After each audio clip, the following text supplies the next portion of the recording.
नमस्कार दोस्तों।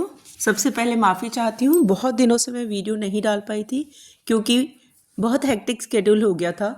मैंने आप लोग को बोला भी था कि मैं हर हफ्ते वीडियो डाल दूंगी, लेकिन कुछ ज़रूरी काम आ गए थे जिसकी वजह से वीडियो नहीं डाल पा रही थी। बिना समय व्यतीत करे अब आज के इस वीडियो के बारे में बात करते हैं।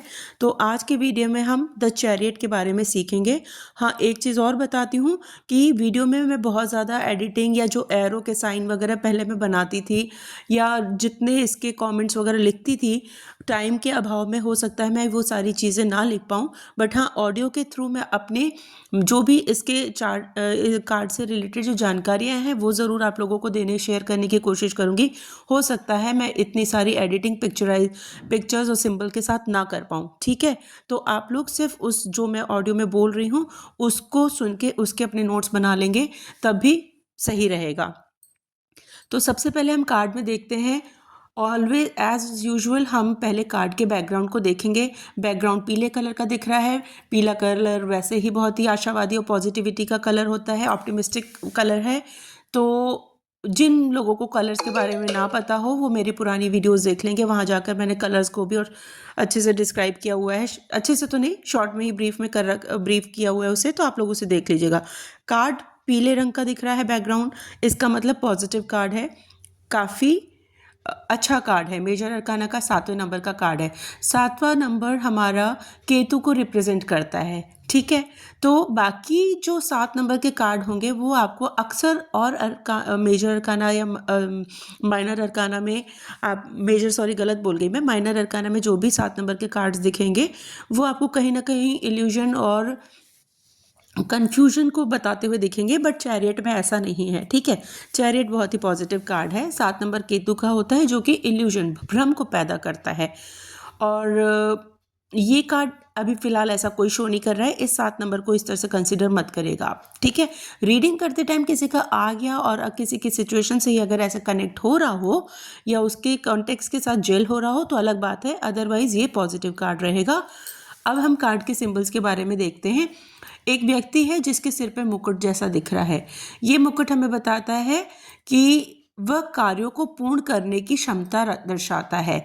जिस मुकुट पर तारा होता है वो बताता है कि कार्यों को वो क्लाइंट कार्यों को पूर्ण करने की क्षमता को दर्शाता है उस पर्सन की। घोड़ा जो दिख रहा है यहाँ पर, घोड़ा रथ की शारीरिक शक्ति को दर्शाता है। इसका मतलब आपके रास्ते में आने वाला असली वाहन भी हो सकता है। मतलब कहने का है कि ये कार्ड प्रॉपर्टी को भी शो करता है और ये कार्ड व्हीकल्स के लिए भी होता है। अगर किसी का व्हीकल खरीदने के लिए कोई आपके पास रीडिंग के लिए आता है, गाड़ी खरीदने से रिलेटेड कोई क्वेश्चन लेके और ये कार्ड आता है, तो हाँ ये कार्ड बताता है कि क्लाइंट कोई गाड़ी खरीद सकता है या उसके पास गाड़ी का सुख मिलने वाला है उसे। और ऐसे ही प्रॉपर्टी के लिए भी है। इस कार्ड का मतलब ही एक तरह से प्रॉपर्टी और गाड़ी के लिए भी है, ठीक है। अब हम बात करते हैं चांद की। जो चांद दिख रहा है इसके दोनों शोल्डर्स पे, दोनों कंधों पे, वह बताता है कि चंद्रमा गति, प्रभाव और विकास को भी दर्शाता है। गति मतलब मूवमेंट और डेवलपमेंट को, ग्रोथ को दिखाता है, ठीक है। अब सिंबल्स तो बहुत ज़्यादा इसमें ऐसे कुछ नहीं थे, फिलहाल फिर भी बता देती हूँ। यहाँ पर हम एक वाइट और ब्लैक कलर का एनिमल देख पाते हैं। तो ब्लैक हमेशा नेगेटिविटी के लिए होता है, गलत चीज़ों के लिए होता है। वाइट हमेशा पॉजिटिविटी के लिए होता है, सत्यता के लिए होता है, शांति के लिए होता है। तो जनरली भी हम जानते हैं ब्लैक और वाइट कलर कैसे एक दूसरे को रिप्रेजेंट करते हैं। फाइन, पीछे देख सकते हैं कि व्यक्ति के पीछे बिल्डिंग्स बनी हुई हैं, तो वो प्रॉपर्टी को शो कर रहा है। अगर हम कहते हैं कि बीच में, दोनों एनिमल्स के बीच में एक रेड कलर का साइन है। इंडियन लोग जब टैरो रीडिंग करते हैं तो इसको शिवलिंग का साइन दे देते हैं। मैं इसको शिवलिंग का साइन नहीं मानती हूँ, बाकी आप लोगों की चॉइस है। आप शिवलिंग मानना चाहें बिल्कुल मानिए, बट हम इसको नहीं मानते हैं शिवलिंग, क्योंकि जो टैरो है ना, ये कार्ड्स इंडिया से नहीं, इंडिया में इनका इन्वेंशन नहीं हुआ था।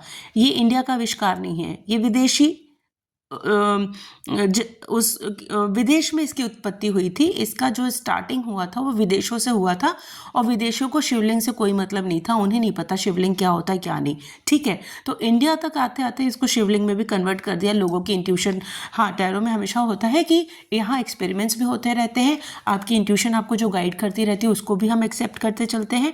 तो हाँ, अगर आपकी इंट्यूशन अगर इसको कह रही है कि शिवलिंग की तरह कंसिडर करो तो आप कर सकते हैं, ठीक है। अब एनिमल्स के बीच में रेड कलर जो बना हुआ है सिंबल, उसके ऊपर आप देखिए पंख लगाते हुए दो विंग्स, पंख जैसे बने हुए हैं। ये एंजल्स हैं, एंजल साइन है, ठीक है, डिवाइन का साइन है। इसका मतलब एंजल्स की ब्लेसिंग्स आपके पास है, डिवाइन का सपोर्ट आपको मिल रहा है। अब हम कार्ड के बारे में बात कर लेते हैं कि ये कार्ड एक्चुअली कहता क्या है। ऑलमोस्ट सारे सिंबल्स हो चुके हैं, बहुत ज़्यादा डिटेल में मुझे बताने की ज़रूरत नहीं है। फिर भी किसी सिंबल से रिलेटेड कोई डाउट हो जाए तो मैं उसको एक्सप्लेन कर दूंगी, आप लोग क्वेश्चन कमेंट बॉक्स में लिख दीजिएगा, ठीक है। बाकी जो मैं ये बताने जा रही हूँ, इसका पूरा मीनिंग बताने जा रही हूँ ना, उसमें मैक्सिमम चीज़ें ज़्यादा से ज़्यादा आप लोग की क्लियर हो जाएंगी। आई डोंट थिंक सो कि आपको कोई डाउट आएगा। तो कार्ड की अगर बात करते हैं तो हाँ, ये एक सकारात्मक कार्ड है, पॉजिटिव कार्ड है। येस नो की रीडिंग में हम इसे येस का कार्ड मानेंगे। ये बहुत सारी प्लानिंग्स और कड़ी मेहनत के बाद जीत और जीत को दर्शाता है। ये बताता है कि क्लाइंट ने अपनी लाइफ में बहुत कड़ी मेहनत करी है, बहुत प्लानिंग्स बनाई हैं, उन प्लानिंग्स पे काम किया है और उसके बाद उसको जीत मिली है, ठीक है। यदि किसी स्टूडेंट की पढ़ाई से रिलेटेड आता है क्वेश्चन में, तो वो व्यक्ति जल्द ही यात्रा करने वाला है। हम कह सकते हैं कि वो व्यक्ति या वो स्टूडेंट जो भी है उसको यात्रा करने को मिलेगा। हो सकता है वो अपनी स्टडीज़ के लिए बाहर कहीं जा सकता है, बाहर में कुछ भी हो सकता है, अपनी प्लेस से अलग जा सकता है या आउट ऑफ द कंट्री भी जा सकता है।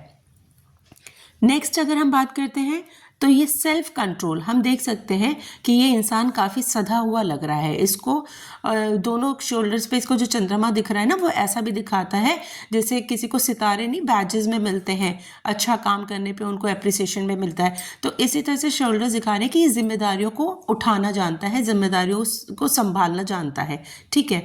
इस इंसान का अपने ऊपर सेल्फ कंट्रोल है और ये काफ़ी कॉन्फिडेंट दिख रहा है, ऐसा लग रहा है पूरी तैयारी में है किसी चीज़ के ना। तो काफ़ी कॉन्फिडेंट एंड डेडिकेटेड बंदा है और प्रयास और ध्यान को दर्शाता है, क्योंकि केतु का कार्ड है, 7 नंबर का कार्ड है। तो हाँ, मेडिटेशन को भी दिखा सकता है, क्योंकि जो 7 नंबर के लोग होते हैं या 7 नंबर जो रिप्रेजेंट करता है ना, वो ध्यान और मेडिटेशन को बताता है। और ये सारी चीज़ें मिलके एक इंसान की लाइफ में सफलता उत्पन्न करती है। किसी भी व्यक्ति का अगर अपने ऊपर सेल्फ कंट्रोल है, कॉन्फिडेंट है, डेडिकेटेड है, हार्ड वर्क है, फोकस्ड है, ध्यान में ये मेडिटेशन और फोकस दोनों के लिए वर्ड यूज़ कर रही हूँ मैं, फोकस्ड है, तो डेफिनेटली उसको सक्सेस तो मिलेगी ना, ग्रोथ तो मिलेगी ही, ठीक है। अब आगे बढ़ते हैं तो ये सभी बाधाओं को दूर कर लिया गया है। कहने का मतलब है कि हम देख सकते हैं कि एक इंसान पीछे बहुत पॉजिटिविटी के साथ उसका कार्ड दिख रहा है और वो आगे तरफ बढ़ता हुआ आ रहा है। और जो इंसान दिख रहा है ना, वो किसी ऐसी अवस्था में नहीं दिख रहा जिसमें हमें वो लाचार या बेसहारा दिखे। वो अपने आप में काफ़ी अच्छे कपड़ों में हमें दिख रहा है और अच्छे से मतलब ऐसा लग रहा है कि उसके पास सारी सुख सुविधाएं भी हैं। देखने में तो कार्ड ऐसा ही लग रहा है ना कि काफ़ी बना ठना सजा सवरा इंसान है और कॉन्फिडेंट है और कहीं से कुछ जीत के आ रहा है, ऐसा लग रहा है ना। तो इसलिए हम कह सकते हैं कि ये सभी बाधाओं को दूर कर लिया है इसने अपनी लाइफ में, अपनी कड़ी मेहनत से, अपनी अच्छी अच्छी प्लानिंग करके उसने जो भी मेहनत हासिल कर ली है, उसकी वजह से उस मेहनत के बाद जो भी जीत हासिल कर ली है, उसने अपनी सारी सफलताओं को पा लिया है और जितनी भी उसकी बाधाएं थी उसको दूर कर लिया है। ये कार्ड ये भी बताता है कि परिवार के सभी सहयोग से व्यक्ति आगे बढ़ रहा है और बहुत सारी योजनाओं के साथ सब कुछ हासिल कर लिया है, ठीक है। जो भी प्लानिंग इसने करी है और जो भी इसने हासिल किया ना, उसमें इसके परिवार का भी इसको सहयोग मिला है। यह अच्छे और बुरे को नियंत्रित करना जानता है। जब भी किसी कार्ड में लेफ्ट से राइट की तरफ आपको पॉजिटिविटी दिखती है, कहने का मतलब है लेफ्ट में यहाँ पर हमें ब्लैक कलर का एनिमल दिख रहा है और वाइट कलर का एनिमल हमें राइट साइड में दिख रहा है। तो जब भी कभी लेफ़्ट टू राइट अगर अंधकार से प्रकाश की तरफ जा रहे हैं हम, यहाँ पर अंधकार काला वाला एनिमल है और प्रकाश हमारा वाइट वाला है। तो हम देख रहे हैं लेफ्ट को पीछे छोड़ते हुए राइट की तरफ उजाला होता जा रहा है, पॉजिटिविटी आती जा रही है। इसका मतलब सारी बुराइयों पे, सारी परेशानियों पे, सारी बाधाओं पर विजय हासिल कर लिया है, या विजय नियंत्रण करना जानता है, अपनी कमियों पे, अपनी परेशानियों पे नियंत्रण करना जानता है। और जो समय है ना, वो अब पुराना गंदा समय, जो भी नेगेटिविटी वाला समय था या जो भी हमारी लाइफ में बाधाओं का समय था, वो पार हो गया है और आगे आने वाला समय या पार होने वाला है, डिपेंड करता है क्लाइंट का क्वेश्चन कैसा है। और आगे आने वाला समय पॉजिटिविटी को दिखा रहा है। जो वाइट एनिमल दिख रहा है वो पॉजिटिविटी के लिए है, तो ये दिखा रहा है कि आगे आने वाला समय अच्छा है। ठीक है, ये दर्शाता है कि आप इस समय किसी संपत्ति या वाहन में निवेश कर सकते हैं। जैसे मैंने पहले कार्ड में बोला था कि ये प्रॉपर्टी और व्हीकल्स के लिए भी कार्ड है। तो जो व्यक्ति प्रॉपर्टी खरीदना चाहते हैं, डियर फ्रेंड्स माफ़ी चाहती हूँ क्योंकि ये वीडियो मैं बहुत जल्दबाजी में बना रही हूँ, क्योंकि कई लोगों के मुझे मैसेजेस आए थे, व्हाट्सएप पर भी मैसेजेस आए थे और कॉल्स भी आए थे कि प्लीज़ दूसरी वीडियो शेयर करें। तो मैं टाइम ना होते हुए बहुत जल्दी में, बहुत ही शॉर्ट पीरियड में ये वीडियो बना रही हूँ।